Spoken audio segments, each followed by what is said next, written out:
Hi there, I'm Deanna.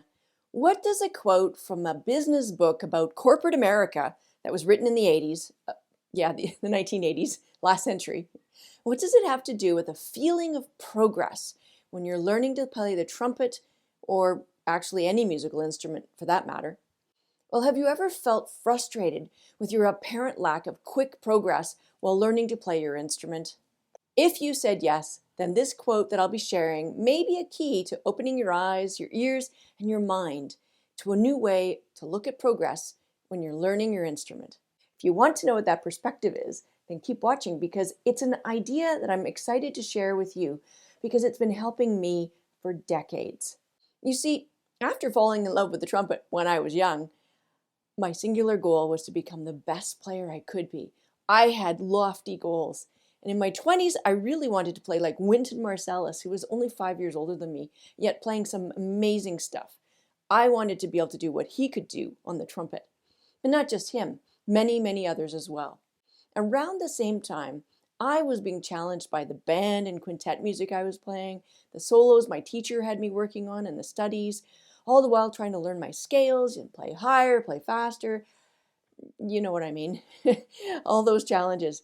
But it was during those early years that I discovered motivational quotes, and they helped me stay inspired, stay motivated, and especially on the days when I felt like I wasn't getting any better, they offered me new ways of looking at the challenges I was facing on my trumpet.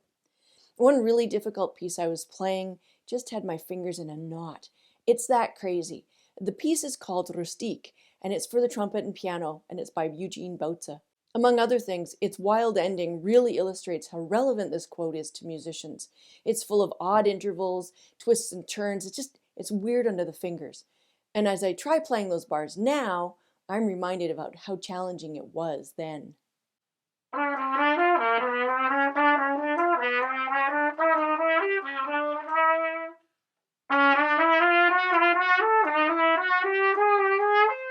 But while I was learning the solo all those years ago, this quote really helped me to keep going, keep working on it, keep believing I could play it. And eventually, I was able to play the piece, even with those last lines, even with the accelerando my teacher wanted me to do as well.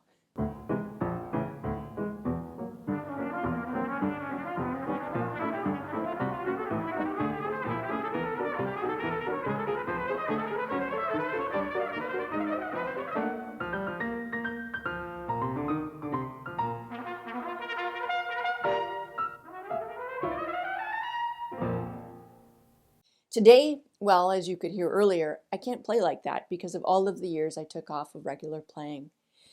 However, because I'm back working to regain my skills, I'm back referring to this quote. I dug it out, it's in my planner. I look at it almost daily. That's because I'm grappling with the challenges of bringing my playing skills back up. But I'm using the same approach as before because it worked. Slow and steady, keep going. For me, this quote helps me feel a sense of relief with my what feels like snail-like progress. It reminds me that if I'm persistent and I keep going, and well, you too, if you stay persistent, we'll get there. Why? Because, well, yesterday you could only single tongue that line of music at 97 beats per minute, but today you can do it at 98. And tomorrow, well, tomorrow it might be 99 or 100. And so you can see you are actually a little faster. Now imagine what it will be like a week from now if you keep going. And you know, you're living this quote when yesterday you could only play the slurred line with its weird fingering at 114 beats a minute.